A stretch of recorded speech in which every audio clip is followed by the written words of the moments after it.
Stay with us, because the investors who understand what is happening right now are the ones who will be positioned to win. It is a decision month, and what happens over the next few weeks could reshape your portfolio for the rest of the year. Right now, three powerful forces are colliding at the same time. Critical economic data is dropping. The Federal Reserve is sending signals that every investor needs to decode, and geopolitical tensions involving Iran are escalating in ways that markets cannot ignore. This is the kind of convergence that separates prepared investors from reactive ones. In this video, we are going to break down the key dates you need to circle on your calendar, examine how rising war risk actually moves money through the market, and reveal where real opportunities may be quietly forming beneath all the noise. Now that you understand what is at stake this March, let us talk about timing, because in markets, when you act can matter just as much as what you act on. March is loaded with market-moving dates, and the first 2 weeks are where the pressure really builds. This is when we get the Consumer Price Index report, the Producer Price Index report, and the latest wage growth figures. These are not just numbers on a government spreadsheet. They are the pulse of the economy, and traders, institutions, and the Federal Reserve all watch them closely. If inflation is running hotter than expected, markets feel it immediately. If it is cooling, the reaction can be just as dramatic, but in the opposite direction.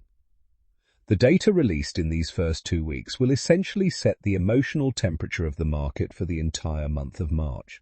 So understanding what these reports mean before they drop is not optional, it is essential. Now here is where it gets critical. If that Consumer Price Index report comes in hot, meaning inflation is still running above expectations, the market tends to react fast and hard. Growth stocks get hit first. Think technology, clean energy, and anything trading on future earnings potential. When inflation stays elevated, the Federal Reserve has less room to cut rates, and higher rates make future profits worth less today. Rate-sensitive sectors like real estate investment trusts and utilities also feel that squeeze immediately. But flip the script. If inflation comes in cooler than expected, suddenly the mood shifts entirely. Tech rallies, risk assets climb, and investors start pricing in the possibility of rate cuts sooner than anticipated. Here is the key insight, though. The same report can trigger opposite reactions depending entirely on what the market was already expecting going in. It is never just the number, it is always the number versus the expectation. Now let us shift to what many consider the most market-moving event of mid-March, the Federal Reserve signals. Here is something most new investors miss. It is rarely the actual rate decision that shakes markets. It is the language surrounding it. When Fed officials speak, every word is deliberate. Phrases like remaining cautious versus gaining confidence can send stocks swinging hundreds of points within minutes. Investors need to train themselves to listen beyond the headline and pay close attention to tone, phrasing, and what is left unsaid. Is the Fed sounding more hawkish or more dovish than last time? That subtle shift often tells you more than the decision itself. And here is your leading indicator to watch alongside Fed commentary: bond yields. When the 10-year Treasury yield rises, it typically signals tightening financial conditions, which pressures equities. When yields fall, risk assets often breathe easier. Watch yields daily throughout March. As March winds down, something significant happens beneath the surface of the market. Large institutional investors, think pension funds, hedge funds, and mutual funds, begin rebalancing their portfolios before the quarter officially closes. This is not random activity. These are calculated large-scale moves where billions of dollars shift between asset classes to realign with target allocations. What does that mean for everyday investors? It means short-term volatility. It means temporary mispricing. Stocks that are fundamentally strong may dip simply because a large fund needs to trim a position. Sectors may swing in ways that have nothing to do with earnings or economic data. But here is the reframe you need to hold on to. Volatility is not your enemy. It is actually a window. For disciplined, patient investors who have done their homework and built their watch lists in advance, these moments of institutional reshuffling create genuine entry opportunities that simply do not exist in calm, stable markets. Now let's shift into part 2. And this is where most investors make their biggest emotional mistakes. When headlines start screaming about Iran, military escalations, or regional conflict, the instinct is to panic, to sell, to run. But here's what you need to understand before we go any further. Markets do not hate headlines. Markets hate uncertainty. And that distinction is everything. A headline tells you something happened. Uncertainty means you do not know what comes next. Those are two very different conditions, and the market prices them very differently. When investors confuse the two, they make reactive decisions based on fear rather than strategic decisions based on evidence. So before we talk about what is happening with Iran and geopolitical tension in March 2026, we are going to look at history first, because history gives us a framework.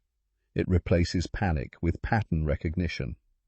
And that shift in thinking is exactly what separates investors who survive volatile markets from those who get hurt by them. It creates the mental distance you need to avoid emotional decisions that can permanently damage your long-term portfolio performance. Look back at major geopolitical events: the Gulf War in 1991, the September 11th attacks, the Russia-Ukraine conflict in 2022. In nearly every case, markets experienced a sharp initial sell-off, sometimes dramatic, sometimes frightening. But here is what most people miss. Stabilization almost always followed once the situation became clearer and uncertainty began to fade. That pattern is not a coincidence. It reflects how markets actually function. They price in fear quickly and aggressively, but they also recover once the unknown becomes known. So when you see a sharp drop tied to conflict headlines involving Iran or any other geopolitical flashpoint, resist the urge to assume the worst. History strongly suggests these drops are often temporary reactions, not the beginning of prolonged collapses. Understanding this pattern is genuinely powerful. Understanding where the money is moving is everything. When geopolitical tension rises, three things consistently happen in markets. Energy prices climb because conflict near major oil-producing regions threatens supply. Defense spending increases as governments respond to instability. And capital flows into safe haven assets like gold, treasury bonds, and the dollar. What most people call market chaos is actually something far more structured. It is a rotation of money moving out of certain sectors and into others. Growth stocks and consumer discretionary names often take the hit, while energy, defense, and commodities absorb the incoming capital. This rotation is not random and it is not permanent. Now we move into part 3. And this is where things get genuinely interesting for investors who are paying attention. When geopolitical tension rises, money does not disappear from the market. It moves. And understanding where it moves is how you position yourself ahead of the crowd rather than behind it.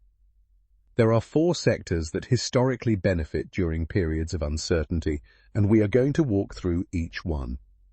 Let us start with energy. When conflict emerges in or near major oil-producing regions, supply risk immediately gets priced into crude oil. That means oil and gas companies, particularly the large integrated energy majors, tend to see their valuations climb.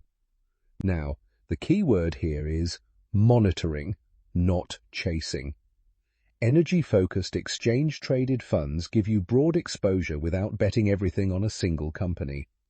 Watch the sector, understand the thesis, but do not let a headline push you into a rushed decision you have not thought through carefully. These are built for exactly this kind of environment. When geopolitical tensions rise, government budgets shift. Military spending increases, contracts get accelerated, and established defense contractors see their order books grow. This is not a new pattern. It has played out consistently across decades of global conflict and political instability. But here is what most people get wrong. This is not about jumping into defense stocks the moment a headline breaks. That kind of reactive trading rarely works in your favor. The real opportunity lies in recognizing that many of these spending trends were already in motion long before any single news event.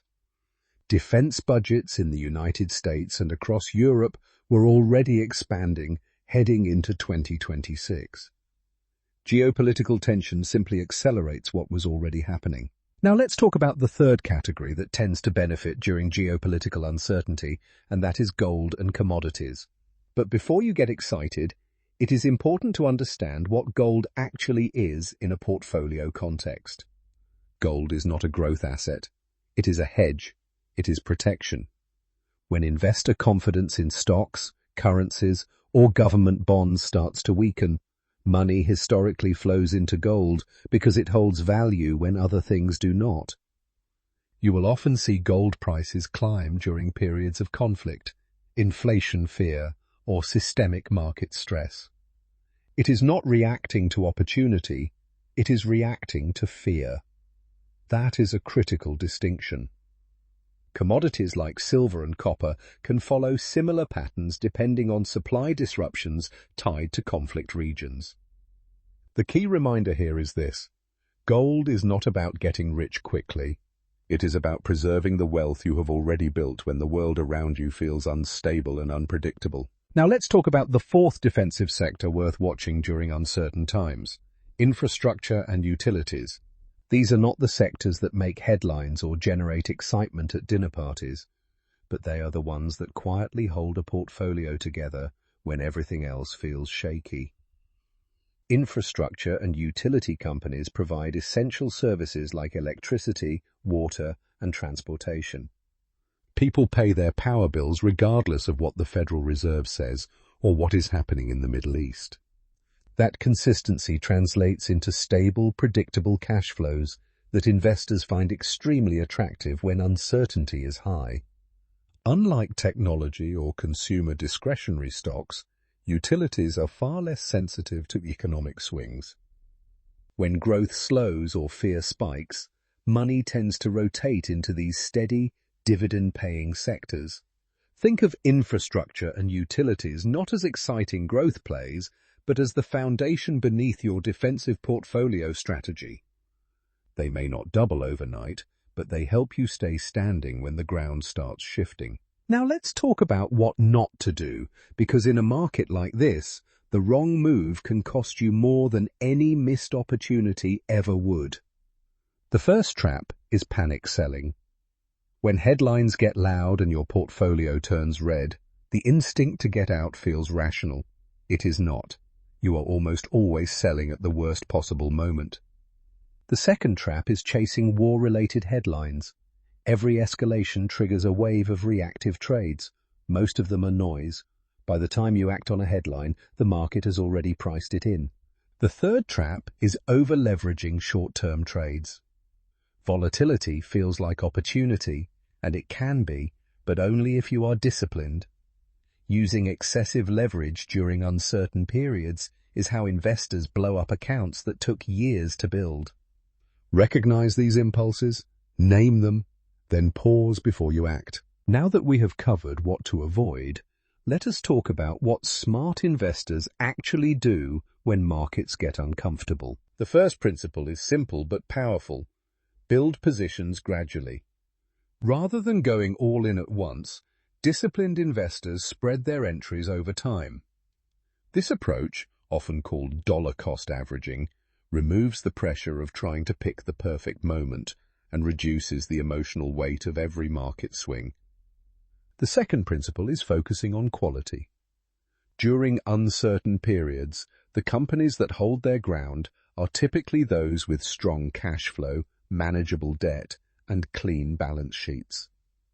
These businesses do not just survive volatility, they often emerge stronger when weaker competitors struggle. This is not about chasing quick gains, It is about building a foundation that compounds over years and decades. Smart investing during uncertainty is not passive. It is intentional, patient, and grounded in fundamentals rather than fear or hype. They acted with conviction when uncertainty was at its peak. When fear drives prices down rather than any real change in a company's fundamentals, that is not a warning sign. That is an invitation. Volatility created by emotional selling often pushes quality assets below their actual value, giving patient investors a chance to buy more for less. The goal here is not to catch the exact bottom. Nobody does that consistently. The goal is to have a clear plan ready before the chaos arrives, so that when others are panicking, you are executing. You already know what you want to own. You already know the price range where it becomes attractive. That preparation is everything.